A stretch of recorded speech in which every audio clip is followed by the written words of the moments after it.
Google search, why colder spark plugs for turbos?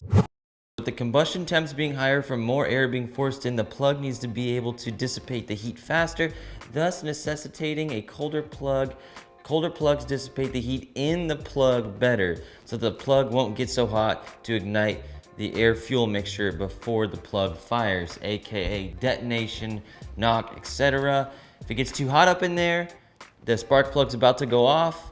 It gets so hot before it goes off, boom, it fires from the heat, not even the spark plug. So when you do a colder spark plug, like we're doing here, we're resulting in less detonation, knock, etc.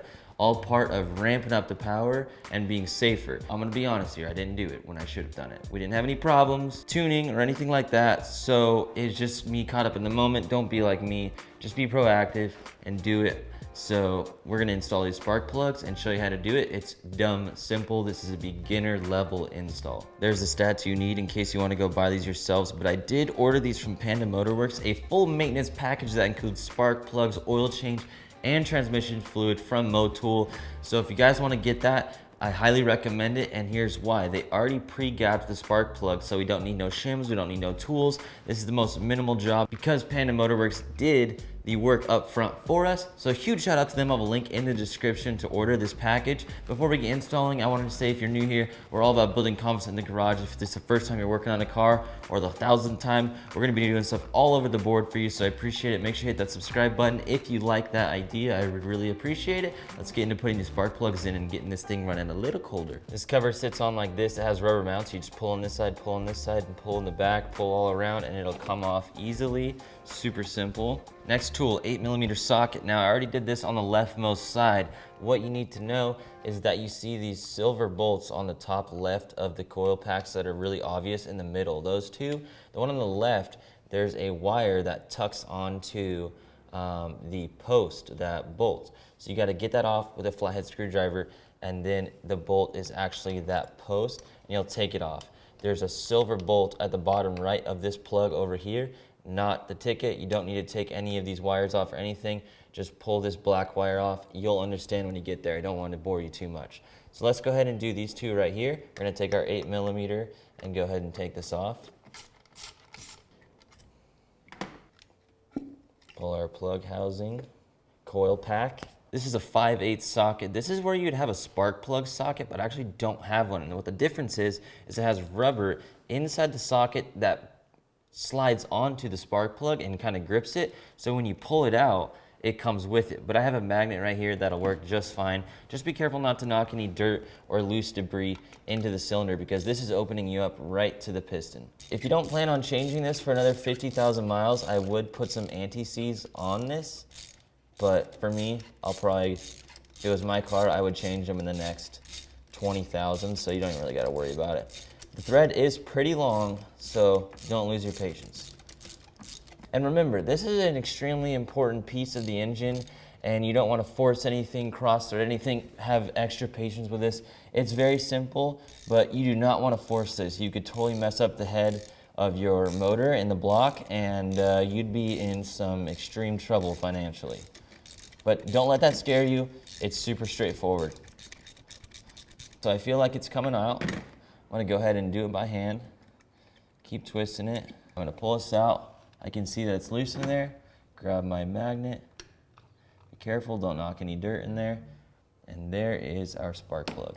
These are the original ones from the car, OEM. It's Ford on them, you can tell. Here's our new Iridium, pre-gapped and all, ready to rock.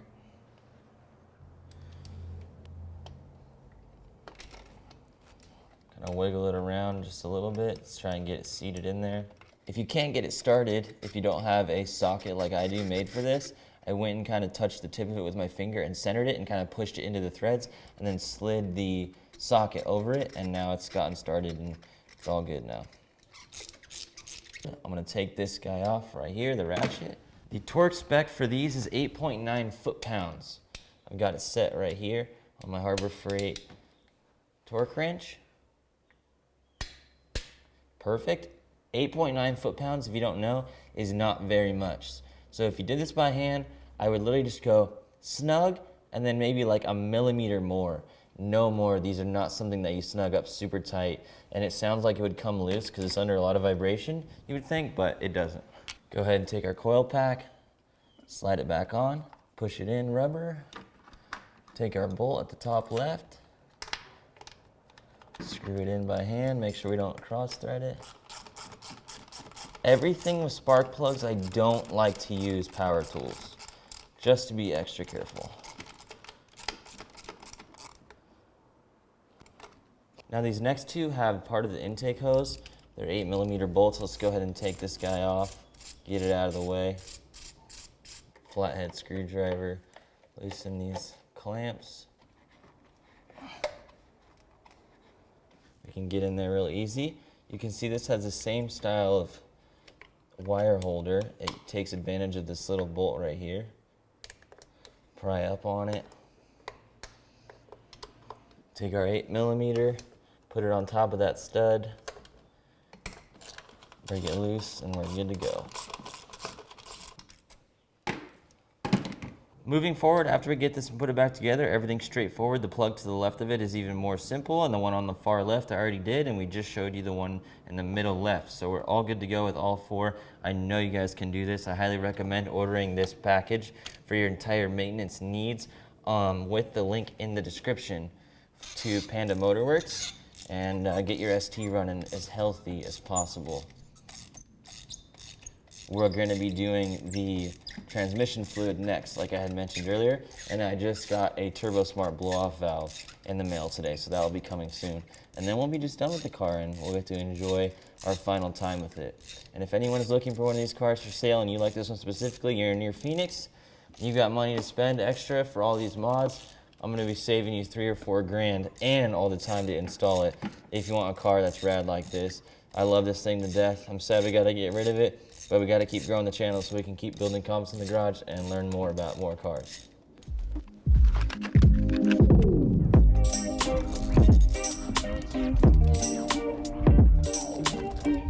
Little hack, you can push on the wire holder onto the stud, the little bolt, with your 8mm. It just pushes right over the top of it perfectly. Just slide it back on there all the way to the bottom.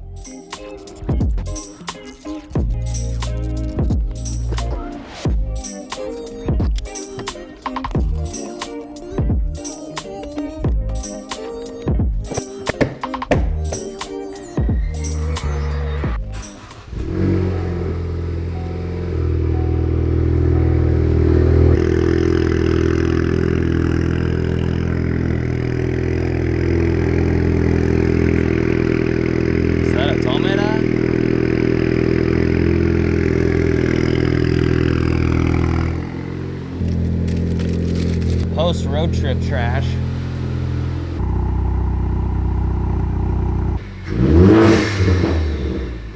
Say we go for a little point of view cruise. Make sure we don't got any misfires or anything.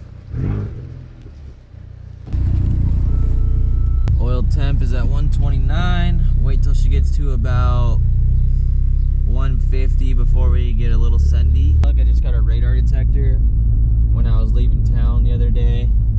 You might want to pick one of those up before you leave town next, just to be safe.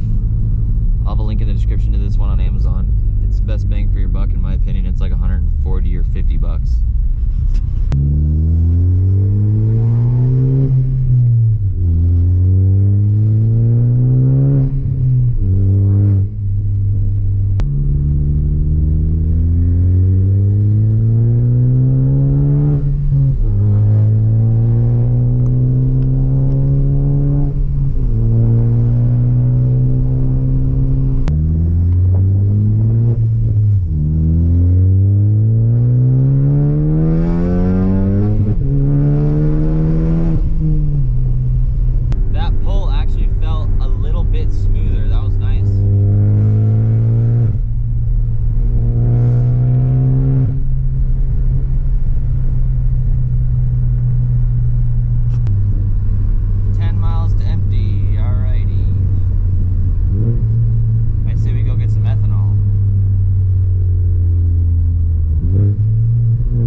properly tuned type. No hate though. I think I'm just sour because I don't have a burble tune yet. Oh, that GMC looks sick. That Rabbit's dope. Change of plans. The boys are coming over. We're gonna go get dinner. So